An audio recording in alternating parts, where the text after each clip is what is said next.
नमस्कार, विदर्भ की बात वीकेबी न्यूज के प्राइम टाइम में आपका स्वागत है। अब रुक करते हैं आज की हेडलाइंस पर।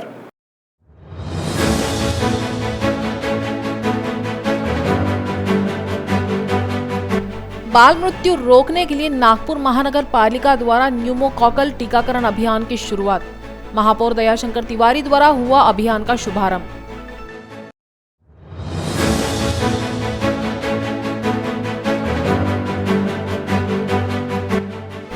चंद्रपुर में एक ही परिवार के 6 लोगों की मौत। जनरेटर से गैस लीक होने से हुआ हादसा।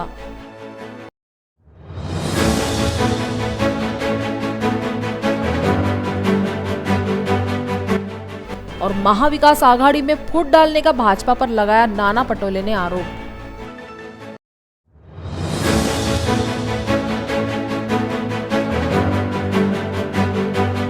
और अब खबरें विस्तार से। नागपुर महानगर पालिका के माध्यम से बाल मृत्यु की रोकथाम के लिए मंगलवार से न्यूमोकॉकल टीकाकरण की शुरुआत शहर में की गई।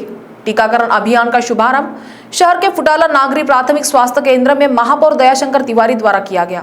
इस दौरान बच्चों के लिए न्यूमोकॉकल टीकाकरण अभियान कितना कारगर साबित होगा, जिसकी जानकारी महापौर दयाशंकर तिवारी ने दी।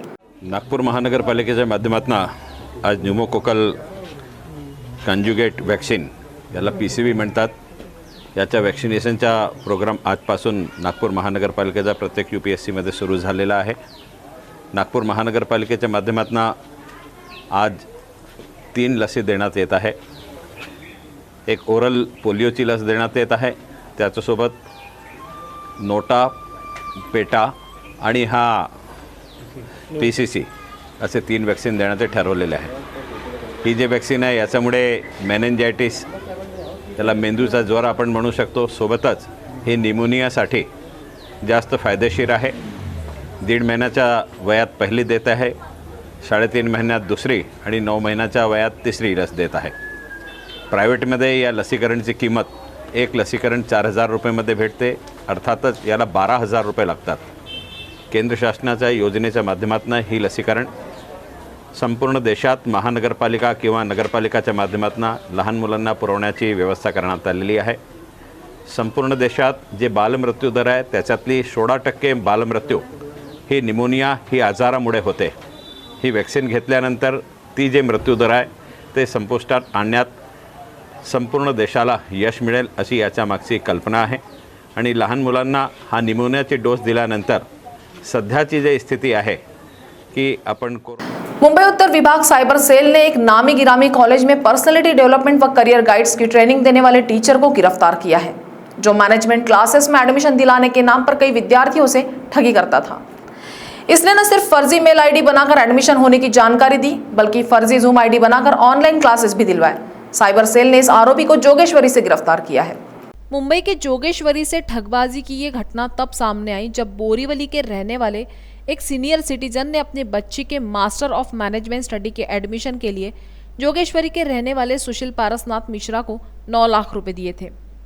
सुशील ने फर्जी जूम आईडी बनाकर बच्ची की क्लासेस शुरू की, लेकिन 1 हफ्ते बाद ही क्लास बंद कर दी।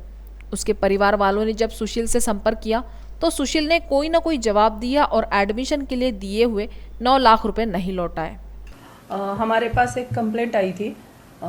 एक कंप्लेनेंट 64 इयर्स के, उनकी बेटी को MMS के लिए एडमिशन मैनेजमेंट कोटा से लेना था। तो ये जो अक्यूज्ड है उसने उन्हें ऑफ़र दिया कि वो एडमिशन करा देगा MMS के लिए। फिर उसने उनसे एडमिशन फ़ीस लेके वही जो कॉलेज में एडमिशन करा रहा है वो कॉलेज का फेक ईमेल आईडी बना के वो ईमेल आईडी से इनको मेल किया कि your admission has been confirm. तो उनको बिलीव हुआ कि कॉलेज की तरफ से मेल आया, तो उन्होंने आगे के ऐसे करके टोटल 9 लाख उसको पे किया। उसमें से 4,50,000 अकाउंट पे उनके अकाउंट पे सेंड किया और 4,50,000 इन कैश दिया है। तो वो सारा घर में आके उनको फेथ में लेके उन्होंने किया है। और बाद में उसने एडमिशन कंफर्म हुआ, फिर कॉलेज का आईडी वगैरह बना के उनको मेल पे सेंड किए। और कोविड का फ़ायदा लेके उसने क्या किया, अभी कॉलेज बंद है, सारा ऑनलाइन प्रोसीजर है करके सारा ईमेल पे डॉक्यूमेंट्स, कॉलेज का स्टैम्प वगैरह वो फर्जी बना के लेटर सबमिट किए। उसके बाद जूम पे ऑनलाइन लेक्चर्स लिए 8 दिन के लिए। फिर 8 दिन लेक्चर्स में 7-8 लड़के थे, तो वो लड़की को भी बिलीव हुआ कि मेरा एडमिशन कंफर्म हुआ और कॉलेज स्टार्ट हो गया करके। और बाद में आफ्टर 8 डेज वो लेक्चर्स भी बंद हो गया, सब बंद हो गया। फिर इनको समझ में आया कि इनके साथ चीट हुआ है, तो उन्होंने उससे फॉलोअप लिया, तो वो पैसा देता हूँ कर रहा था। तो सब लोग मिलके कंप्लेंट किए, उसमें से एक कंप्लेनेंट में साइबर ईस्ट में कंप्लेंट दिया था, तो वहाँ के पुलिस ने उनको पकड़ा। उसके बाद हमने यहाँ पे उसका अभी हमारे पास तो एक ही कंप्लेंट आई है, अभी हम उसका इन्वेस्टिगेशन कर रहे हैं। मामला तब और गहराता गया जब एडमिशन होने की पुष्टि के लिए आरोपी सुशील ने नामी कॉलेज का लोगो लगाकर फर्जी ईमेल आईडी के द्वारा एडमिशन हो जाने की बात कंफर्म की। धोखाधड़ी का शिकार हुए परिजनों ने इसकी पूरी जानकारी कांदिवली पूर्व के उत्तर विभाग साइबर सेल में दी। वरिष्ठ पुलिस निरीक्षक सरला वसावे के नेतृत्व में पीआई मंगेश देसाई और एपीआई अनुराधा पाटिल ने 420 का मामला दर्ज करते हुए आरोपी सुशील को ईस्टर्न साइबर सेल से हिरासत में लिया और पूछताछ की तो और भी जानकारी मिली, जिसमें सुशील ने मुंबई में रहने वाले ऐसे अन्य कई परिवार वालों से किसी से 2 लाख तो किसी से 9 लाख एडमिशन के नाम पर पैसे लेकर उड़ाने की जानकारी सामने आई, जिसमें मुंबई के अलग अलग पुलिस स्टेशनों में भी मामले दर्ज किए गए हैं। फिलहाल आरोपी जोगेश्वरी पुलिस की गिरफ्त में है, जिससे और भी फर्जीवाड़े के मामले सामने आने की जानकारी पुलिस विभाग द्वारा दी गई है। चंद्रपुर जिले के दुर्गापुर में एक बड़ी और दर्दनाक घटना सामने आई है, जिसमें गैस लीक होने के कारण एक ही परिवार के 6 लोगों की मौत हो जाने की खबर सूत्रों द्वारा बताई जा रही है। चंद्रपुर जिले के दुर्गापुर में लश्कर नामक परिवार पर तब आफत टूट पड़ी जब जनरेटर से हुए गैस लीकेज के कारण कुल 6 लोगों की मौत हो गई। सोमवार रात को हुए इस हादसे में घर पर सभी सदस्य मूर्छित अवस्था में घर पर पड़े मिले, जिसमें से एक की जान बचाए जाने की जानकारी सामने आई है। मृतकों में अजय लश्कर, रमेश लश्कर, लखन लश्कर, कृष्णा लश्कर, पूजा लश्कर, माधुरी लश्कर का समावेश है। सूत्रों द्वारा मिली जानकारी के मुताबिक कुछ दिनों पहले ही लश्कर परिवार में किसी सदस्य का विवाह संपन्न हुआ था, जिसके बाद सोमवार रात लश्कर परिवार के 6 लोगों की मौत हो गई है, जिससे पूरे दुर्गापुर परिसर में सनसनी फैल गई है। नागपुर शहर पुलिस मुख्यालय में मंगलवार को दक्षिण नागपुर के विधायक विकास ठाकरे द्वारा वृक्षारोपण किया गया। इस कार्यक्रम के दौरान पुलिस मुख्यालय के अधिकारियों ने कार्यक्रम के महत्व को उजागर करते हुए पिछले दिनों समाचार पत्रों और टीवी चैनलों पर पुलिस मुख्यालय में पेड़ कटाई पर छापी गई खबरों का खंडन किया।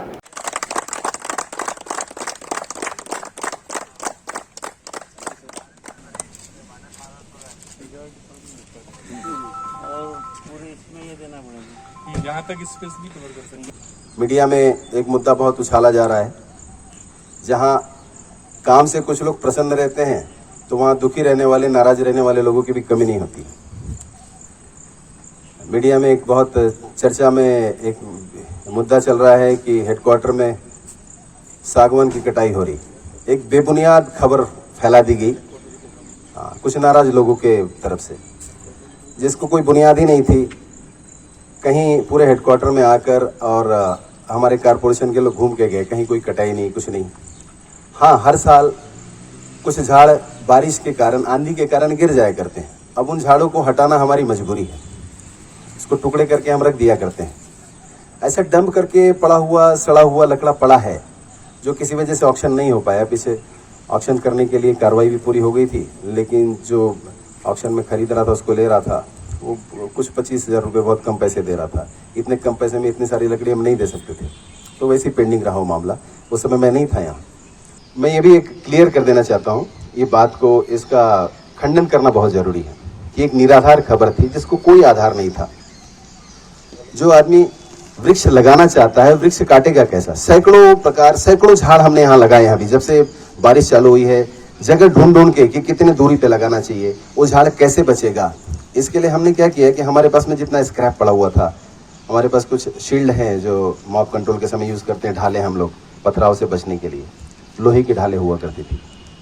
अब ये ढाले कंडम हो गई है, क्योंकि हमारे पास पॉलीकार्बोनेट की बनी हुई फाइबर की ढालें आ गई है। तो वो पड़े पड़े खराब हो रही थी, किसी के दिमाग में नहीं था कि इसको क्या करना चाहिए। मैं जाके डीसीपी साहब से चर्चा करके उसकी मंजूरी लेकर, और अपने पास जो बड़े टैलेंटेड लोग रहते हैं हमारे हेडक्वार्टर में, मेरे पास तो हैं, चाहे पेंटर हो, कारपेंटर हो, वेल्डर हो, इनके माध्यम से इसको वेल्ड करवा के हमने ट्री गार्ड तैयार किए। ये पीछे आप लोग जो देख रहे हैं ट्री गार्ड, ये स्क्रैप में से तैयार किया गया है।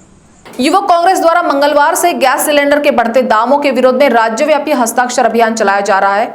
जिसमें गैस सिलेंडर की प्रतिकृति लेकर केंद्र सरकार के विरोध में नारेबाजी की गई। मंगलवार को उत्तर नागपुर के 10 नंबर पुल पर ऊर्जा मंत्री डॉक्टर नितिन राउत इनके मार्गदर्शन में व महाराष्ट्र प्रदेश युवक कांग्रेस के उपाध्यक्ष कुणाल राउत इनके निर्देशों पर पेट्रोल डीजल के बढ़ते दामों के खिलाफ हस्ताक्षर अभियान चलाया गया। यह अभियान पेट्रोल पंप पर शुरू किया गया, जहां पेट्रोल भराने आए लोगों के पेट्रोल डीजल के बढ़ते दामों पर हस्ताक्षर लेकर उनकी राय जानी गई। इस दौरान ज्यादातर लोगों ने बढ़ते दामों पर अपना रोष व्यक्त किया। विदर्भ के 13 लाख व्यापारियों की शीर्ष व अग्रणी संस्था Nag Vidarbha chamber of commerce ने केंद्रीय सड़क परिवहन व राजमार्ग मंत्री नितिन गडकरी के मार्गदर्शन द्वारा व्यापारी समुदाय की आर्थिक गतिविधियां एवं उनका मानसिक बल व साहस बढ़ाने हेतु ऑनलाइन द्वारा सेमिनार का आयोजन किया गया था। इस दौरान चेंबर के अध्यक्ष अश्विन मेहाड़िया ने नितिन गडकरी को चेंबर की गतिविधियों की जानकारी देते हुए कहा कि चेंबर ने हमेशा ही व्यापारियों के हितों के साथ जनमानस का हितार्थ कार्य किया है और भविष्य में भी करते रहेंगे, ऐसा विश्वास दिलाया। केंद्रीय मंत्री गडकरी ने कोरोना महामारी के संकट में भी अभूतपूर्व कोरोना योद्धा के रूप में कार्य करते हुए देश में ऑक्सीजन ट्रेन चलवाई तथा नागपुर में रेमडेसिविर इंजेक्शन का वर्धा जिले में उत्पादन शुरू करवाने हेतु भी धन्यवाद दिया, जिसके कारण जरूरतमंद मरीजों को ऑक्सीजन व रेमडेसिविर इंजेक्शन समय पर उपलब्ध हो सके।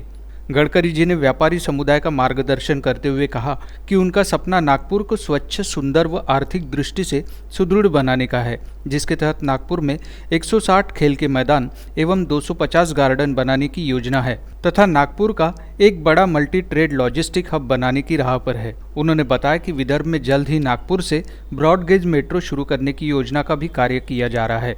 ब्रॉडगेज मेट्रो नागपुर से अमरावती, रामटेक, वर्धा इत्यादि शहरों तक चलेगी, जिसमें पैसेंजर डिब्बे के साथ 2 मालवाहक डिब्बे भी होंगे, जिससे छोटे व्यापारी कम लागत में आसानी से अपना सामान नागपुर के आजू बाजू के शहरों में ले जा सकेंगे। नागपुर में ड्राई सैटेलाइट पोर्ट बनाने एवं नागपुर एयरपोर्ट को इंटरनेशनल दर्जा दिलाने की योजना पर भी कार्य शुरू है।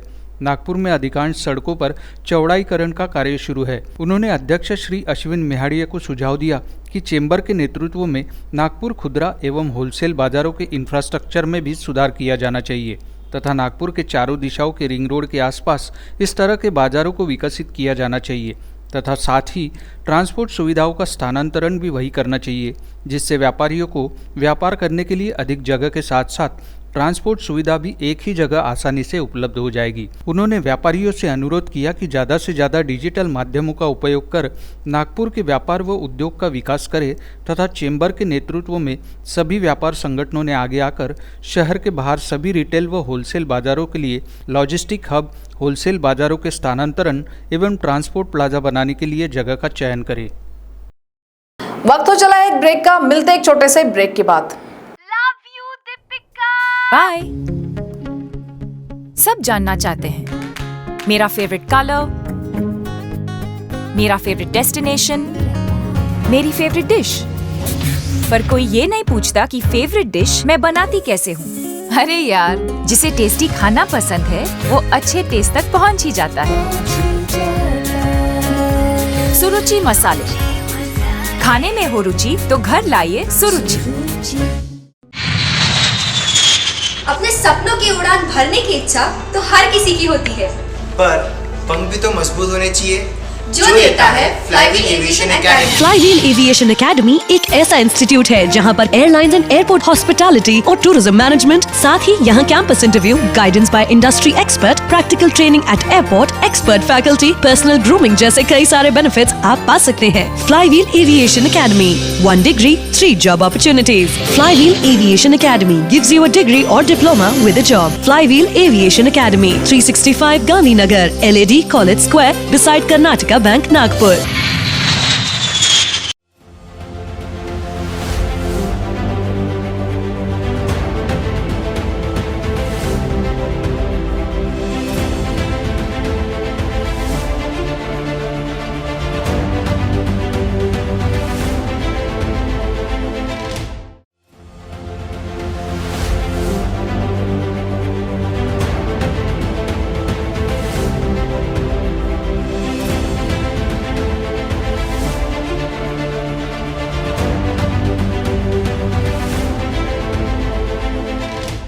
ब्रेक के बाद आपका स्वागत है। भारतीय जनता पार्टी राज्य से सत्ता से बेदखल है, इस कारण वो बौखला गई है और यही वजह है कि महाविकास आघाड़ी में फुट डालने जैसा कार्य भाजपा कर रही है। ये कहना है कांग्रेस के प्रदेश अध्यक्ष नाना पटोले का, जो नागपुर में प्रतिक्रिया देते हुए बोल रहे थे। नाना पटोले ने इस दौरान महाविकास आघाड़ी सरकार अपना कार्यकाल पूरा करने का विश्वास जताया। महाराष्ट्र में कांग्रेस अब पुनः वापस आ रही है और जो हमने शुरुआत में कहा था कि कांग्रेस आने वाले दिनों में 2024 में एक नंबर की पार्टी बनेगी और जिस तरह से हमने महाराष्ट्र में दौरे शुरू किए उसी का परिणाम है कि लोग अब कांग्रेस की ओर आ रहे हैं और उसका परिणाम बीजेपी को निश्चित रूप से दिख रहा है और इसलिए बीजेपी इस तरह कुछ माध्यमों को हाथ में लेकर महाविकास आघाड़ी में झगड़े लड़ाने का काम कर रही है, लेकिन उनका इस तर्क और वितर्क को कोई अर्थ नहीं है। 5 साल ये महाविकास आघाड़ी की सरकार महाराष्ट्र में चलेगी। मुझे तो कोई अभी मैसेज आया नहीं, ऐसी कोई कंप्लेंट हुई करके। अगर वैसा हुआ तो मैं बिल्कुल उनसे मिलूंगा और उनसे बात करूंगा और हम हमारी पूरी भूमिका उनके पास रखेंगे। मैंने शुरुआत में कहा कि हमारा ना शिवसेना और राष्ट्रवादी से कोई बैर नहीं है, हमारा बैर है जो बीजेपी के साथ है और बीजेपी ने जिस तरह से देश को तबाही करने का जो काम शुरू किया है उसका विरोध हम लोग कर रहे हैं। आज महंगाई जिस तरह से ऊपर चले गई, बेरोजगारी बढ़ गई, किसान का प्रश्न खड़ा हुआ है, गरीबों के प्रश्न खड़े हुए हैं, चाइना जैसा देश हमारे पे हमला करने के लिए तैयार बैठा हुआ है और ऐसी सब स्थिति में बीजेपी जो रोज़ राजकारण कर रही है और देश को बर्बाद कर रही है उसके विरोध में हमारी लड़ाई है। हमारी लड़ाई कोई शिवसेना और राष्ट्रवादी के विरोध में नहीं है। 2016-17 में हमारा फ़ोन टैपिंग हुआ था, उसका उल्लेख हमने विधानसभा में किया। हमारा ही नहीं तो कई नेताओं का और कई अधिकारियों का फ़ोन टैपिंग महाराष्ट्र में गए सरकार में किया गया है और उसकी इंक्वायरी लगाने को हमने कहा था। तो 3 सदस्यीय कमेटी सरकार ने परसों ही बनाई और उसमें 6 महीने का कुछ तो भी 3 महीने के अंदर में उसका रिपोर्ट मांगा है। रिपोर्ट आने के बाद जो भी इसमें दोषी होंगे उसके ऊपर कार्रवाई करने की मांग हम करेंगे। देखो, बीजेपी का सत्ता जाने के बाद उनका तोल छूट गया है और इसलिए गलत शब्द यूज़ करना, आपने देखा होगा कि महाराष्ट्र के विधानसभा में जो तालिका अध्यक्ष थे भास्कर जाधव, उनके कैबिन में जाकर उनकी माँ बहन की गाली दिया और वो उस तरह का रिकॉर्ड पे लेके वो आए और वही फडणवीस ने उनसे माफ़ी मांगी। तो इसका मतलब ये कि बीजेपी हार से परेशान हो गई, कुर्सी जाने से परेशान हो गई और लोगों के प्रश्न की तरफ जिस तरह से ध्यान देना चाहिए वो नहीं दे रहे। केंद्र सरकार जिस तरह से डीजल, पेट्रोल, गैस के रेट रोज़ बढ़ाते जा रही है, महंगाई बढ़ाते जा रही है, जीवनावश्यक वस्तु की कीमतें बढ़ाते जा रही है, उसके तरफ उनका ध्यान नहीं, सिर्फ कुर्सी की तरफ है। और ऐसे कुर्सी जीवी लोगों को अब लोग मान्यता नहीं देते और इसका परिणाम 2024 में है। बीजेपी को राज्य और देश में भुगतना ही पड़ेगा। शरद पवार जी हमारे नेता है, बड़े नेता है, तो उनके बारे में कोई वक्तव्य करे वो अच्छी बात नहीं। नागपुर शहर में केंद्र सरकार के विरोध में मंगलवार को ओबीसी महासंघ द्वारा मशाल आंदोलन किया गया। ओबीसी समाज की जाति पर आधारित जनगणना होनी चाहिए, इस मांग को लेकर ओबीसी समाज ने सड़क पर उतरकर प्रदर्शन किया। इस दौरान ओबीसी महासंघ द्वारा सड़क पर उतरकर टायर भी जलाए गए।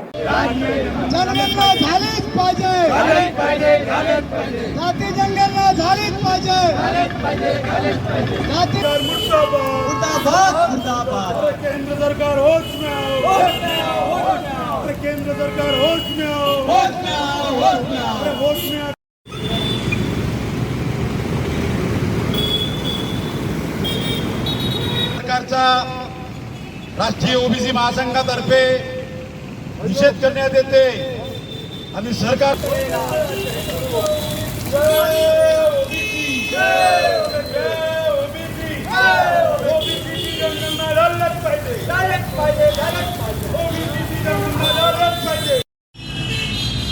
या भारत देशामध्ये 55% ओबीसी समाज आहे।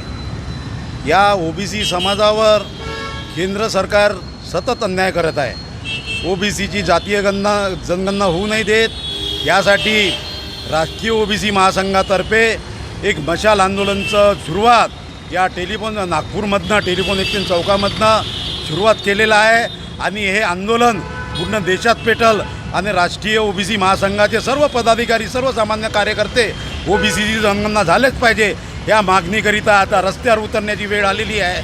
आम्ही ओबीसी समाज रस्त्यावर उतरू तेव्हाच आमची केंद्र सरकार दखल घेईल, नाहीतर केंद्र सरकार दखल घेणार नाही म्हणून आज राष्ट्रीय ओबीसी महासंघातर्फे इथं जनाक्रोश मशाल आंदोलनाचं नेतृत्व राष्ट्रीय ओबीसी महासंघाचे पूर्व नागपूरचे अध्यक्ष माजी नगरसेवक नाना जोडे यांच्या नेतृत्वामध्ये सुरू केलेला आहे।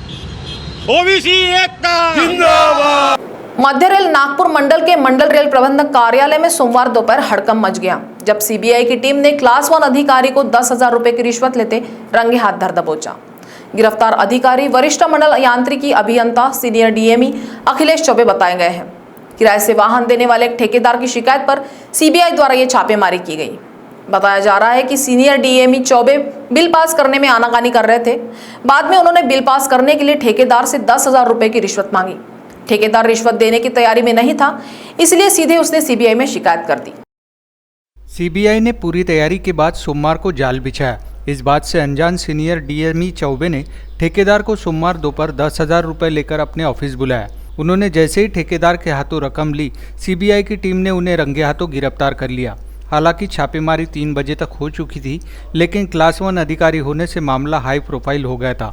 ऐसे में करीब 3 घंटे तक कार्रवाई चलती रही। गिरफ्तारी के लिए सीबीआई नागपुर की एसपी निर्मला देवी स्वयं शाम करीब 5:30 बजे डीआरएम ऑफिस पहुंची और फिर सीनियर डीएमई अखिलेश चौबे को गिरफ्तार करके ले जाया गया। सूत्रों से मिली जानकारी के अनुसार सीबीआई ने चौबे को लेकर काफ़ी रिसर्च के बाद छापेमारी की। ऑफिस के अलावा सिविल लाइन स्थित उनके बंगले पर भी सीबीआई ने रेड की। पता चला कि काफ़ी देर तक बंगले की छानबीन की गई। चौबे ने उक्त ठेकेदार का बिल 8 महीनों से अटका कर रखा था। इस मामले में उनका रिकॉर्ड पहले ही संदेह के घेरे में रहा है।